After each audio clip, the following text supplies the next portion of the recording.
Alright, and we're back, everybody. There it is now out in the garage. There's the car. I just backed it right into my garage here. I don't have a lot of space, like I said, but we're going to make the best of it. So before we get started, I want to go ahead and get a look at what it looks like beforehand under here. Now, remember, I've only had this car a month, so your car is probably going to be a little dirtier there. Hopefully I'm not too loud on that microphone. I can see I'm getting pretty close to it. So there you go.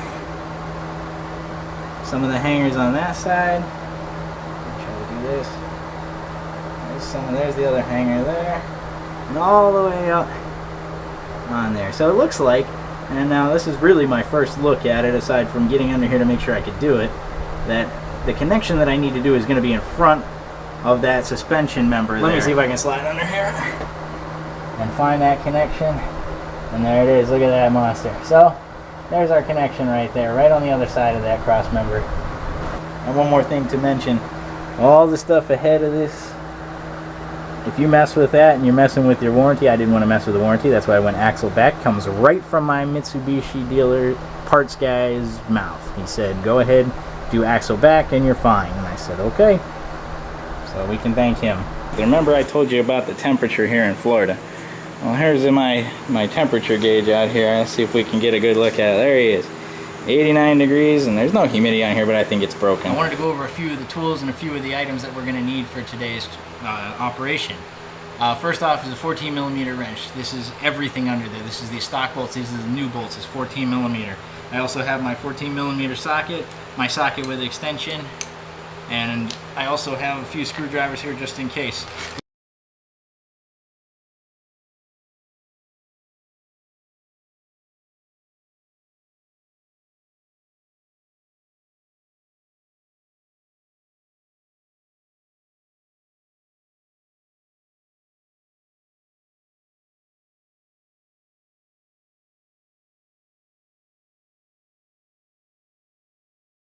So we went ahead and got the stock bolts out. Now these are some monster things right here.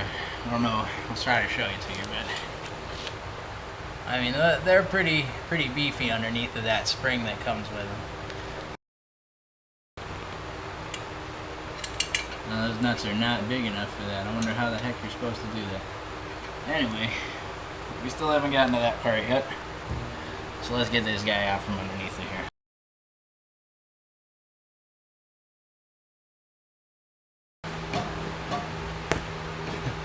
Don't you make fun of me.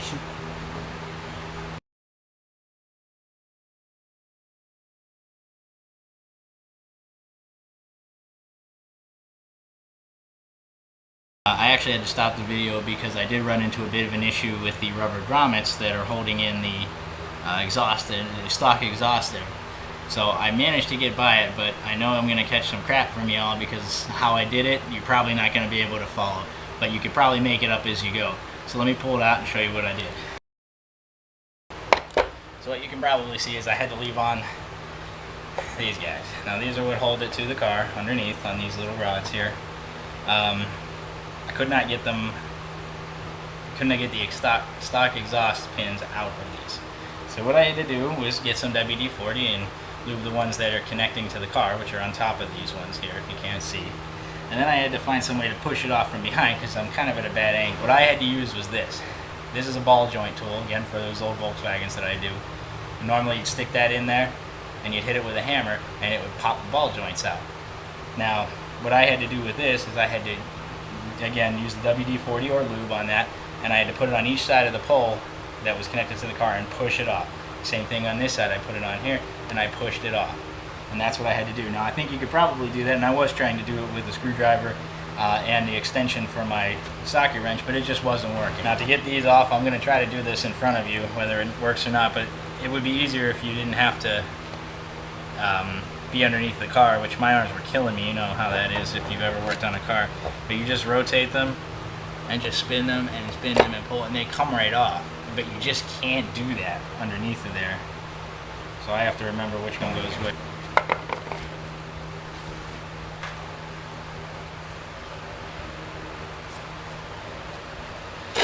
So now,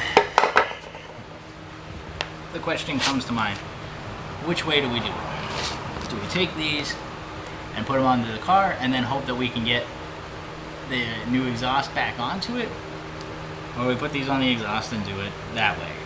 You know, put it in the same way we took the other one out. I don't think there's really a difference. You're welcome to give it a try. For my purposes, I'm going to test that fitment that I was telling you about before on here. And we'll give that a shot and make sure before I put it back in that that's going to hold. So why don't I do that right now with you here. Here we go. So this is the back one here. I'm going to cover those up because I can see that that's causing an issue. So here's the back one. It's this big long one here, which was pretty long on that one. We have that one that we saw with the numbers on it again. Again, we're not going to use the numbers. The numbers are for the car side. We're going to go ahead and try to slide that on there, see how easy that is.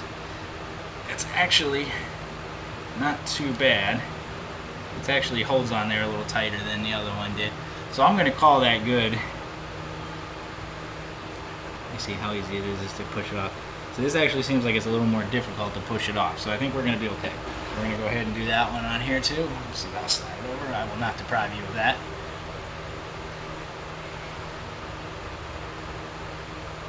Again, it seems like it's a little more stable.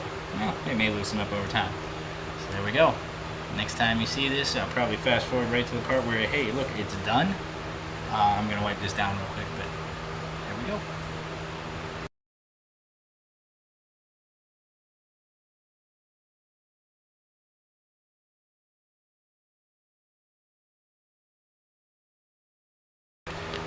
So here we are again. What I just did is I tried to fit it up under there, and I found that the two that are closest to the center of the car are too close together to accept the rubber piece that's under there. So I'm going to have to spread those apart. Just something to keep in mind whenever you go ahead and do your own.